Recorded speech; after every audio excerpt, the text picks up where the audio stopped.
So, how is everyone? Good? Still a bit of energy left in you? I flew in from Germany last week, and at Frankfurt Airport they have these conveyor belts like in a supermarket, but for humans. And naturally, I took one of them in my direction, and I was standing there. And I noticed, when looking left and right, there was a man, and he was not taking the conveyor belt, he was walking, and he had his suitcase with us, and his attaché case, and a newspaper, and he was pumping along. And in the other direction, there was this young kid, and he was running in my direction, so he's running against technology, and he was eyes closed, really giving all this energy, slightly progressing though. So we were standing there, nicely aligned, the man getting all red-faced, sweaty, slowing down every step, gently progressing into his future. The boy, he was giving all his energy, couldn't see where he was going, actually being pushed back, gently progressing in his future. And then there was me, just standing there, fully relaxed, chilled, gently progressing into the future. Welcome to the world of AI. Now, before going into the topic, my name is Bobzin. I'm Senior Director, Design and Experience at MarketLogic. We're a SaaS provider of a market insights platform.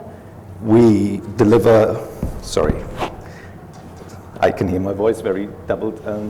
We deliver this platform for more than a decade now to very global corporations. We partner up with multiple partners here today as well. Now, can I ask you to reflect a few seconds in your own daily life? The life in this digital world as a manager, as a marketeer, as a market insights manager. What we see is that the digital world brings more and more possibilities, more and more channels, a vastly increasing amount of data that needs to be crunched through. This data brings up more and more questions and more decisions to be made. And unfortunately, a lot of corporations don't follow up in this vastly expanding universe with increasing resources, but they tend to lower down on the resources, on budget and staff. And I do see a lot of nodding heads at the moment. So do more with less resources, and please be swift, do hurry up. Now, a normal situation of a market insights manager would be he gets an email from his marketing manager who sits in a meeting room with his media agency, and they have to decide on the multi-channel strategy for the next $6 million ad campaign.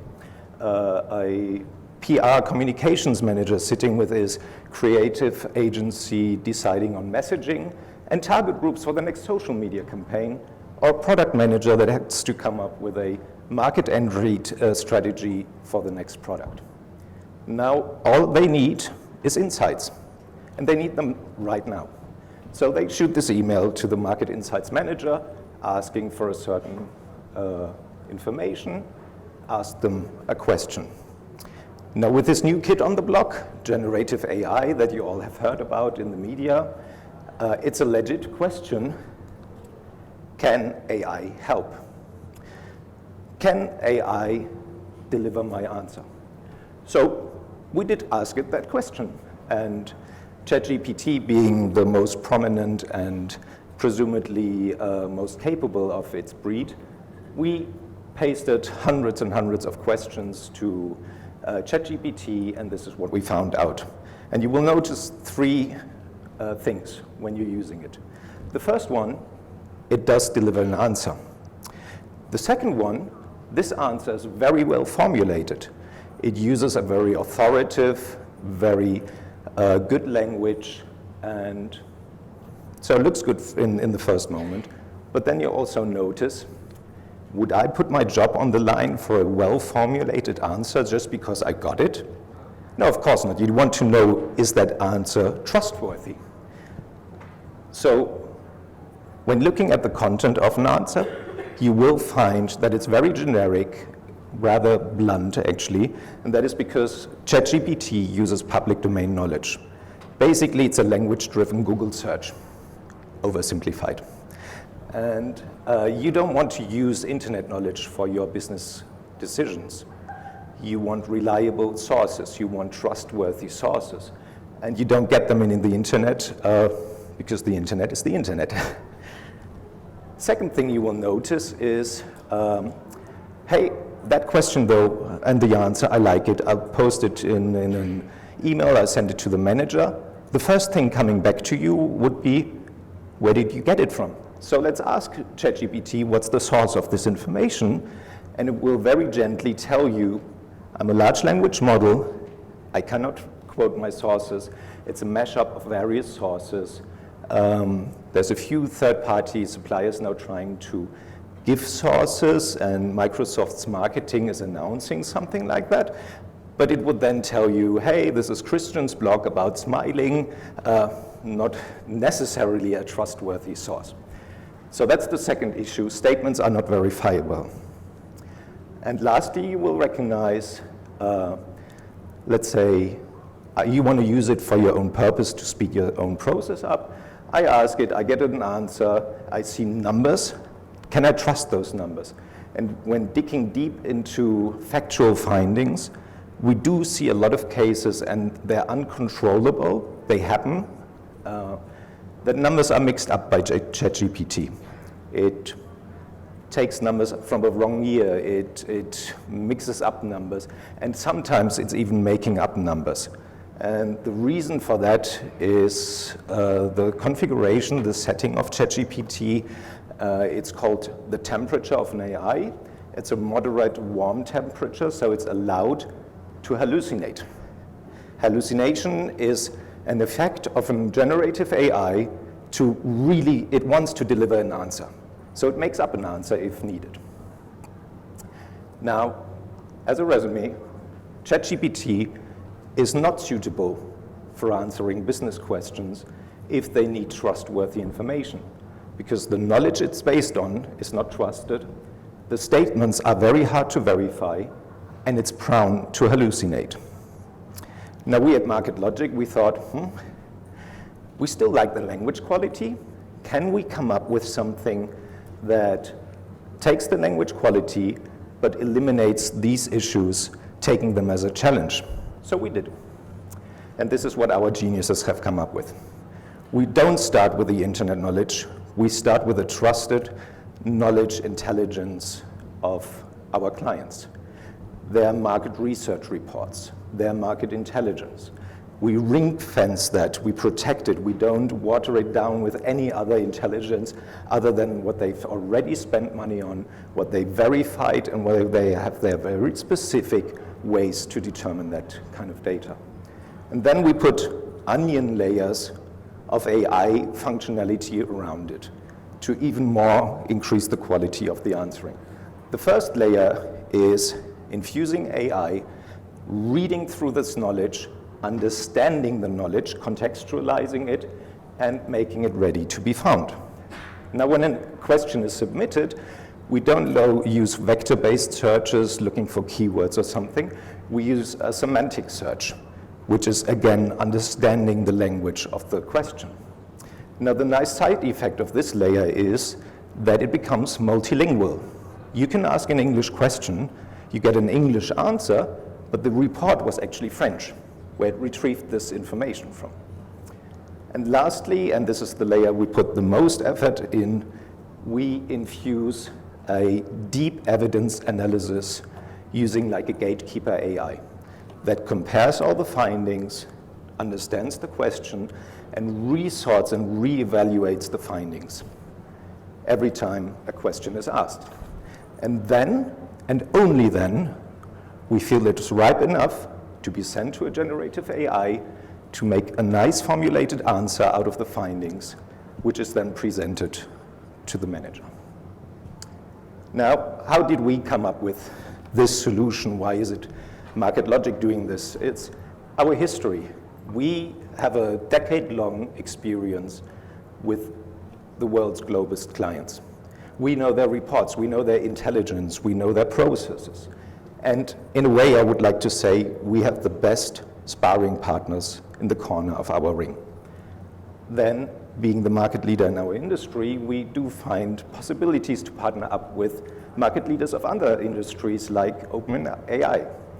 And lastly, we do have the resources to train our AI extensively on the purpose of market research. So this is DeepSights, our generative AI answering machine for your business questions. It doesn't need any training. You just type in your question, you submit your question. It thinks a few seconds, like 4 or 5 seconds, runs through all these onion layers of AI gatekeeping, and comes up with 1 to 3 answers. Now, why up to 3 answers? Think about an AI like a colleague. You go to a colleague and you ask him a question, and in a lot of cases, the answer will start with, it depends. It depends on the regional aspect. It depends on what year you're looking in. It depends on your target group. So depending on how broadly you ask a question, it can come up with 1, 2, or 3 answers matching the evidence it finds in the intelligence as well as how you formulated the question. Now, all the answers have a clear attribution to the trusted source it found the evidence in. Not only the document, but actually giving you the page, the paragraph where this information has been found. And the temperature setting of our AI is like 0 Kelvin. It's not allowed, it's not capable of hallucination. So if your company's intelligence doesn't have any relevant data to this question, it will not populate an answer. It will tell you, unfortunately, you don't have that knowledge. You should do some research. So DeepSights runs for our existing client, of course, on our platform, but it's also running as a standalone application. We are building various connectors to other platforms like Salesforce and so on. And by today already, it's working in various chat applications. So DeepSights runs in Teams. You can use it to chat on a one-on-one basis, asking your questions, getting direct answers. You can add it to a group chat of managers if they discuss a certain topic, or you can just have it as a channel, always being ready for your questions when needed. And of course, the online platform is fully responsive in mobile ways. But of course, we're building a fully mobile app that you can have DeepSights on the go, wherever you are. Basically touch the button, ask a question, and get the answer directly on your phone. The target that we're following with this is 2. The one is for the market insights managers, for their teams, to really unlock their potential, to focus on orchestrating the knowledge of the company, to determine the right methodologies, to close intelligence gaps. They should not be occupied carrying information packages from A to B. That is what we have technology for. It's our conveyor belt. The business teams, on the other hand, if you think about corporations, you need to cultivate an intelligence culture, an insights culture in your company, making it easy for them to access answers, making them real-time, getting the answers to the people whenever they need them. And that is DeepSights as well. So it feeds in both of these targets. And if you want to try it out, we have various possibilities. We have a booth here that you can see a demo. I have a few nice colleagues in the back of this room where you can just use one of these badges to click and connect, and we can set you up for a one-on-one briefing, show you the demo. You can ask all your questions you have. We're happy to assist you understanding it. And may I invite you, discover for yourself how this generative AI with onion layers of protection and gatekeeping AI procedures can really deliver business answers to your questions. And may I invite you to discover how it's feeling to interact with this digital entity of intelligence. And then may I invite you to decide for yourself, do I want to be the person who neglects technology and pumps along, slowing down by every step, or do I want to be the person that uses technology not in the way it's meant to be, actually being pushed away from your target? Or do you want to join me, fully chill, fully relaxed, using technology as it's supposed to be, and together we'll be slowly progressing into the future. Thank you.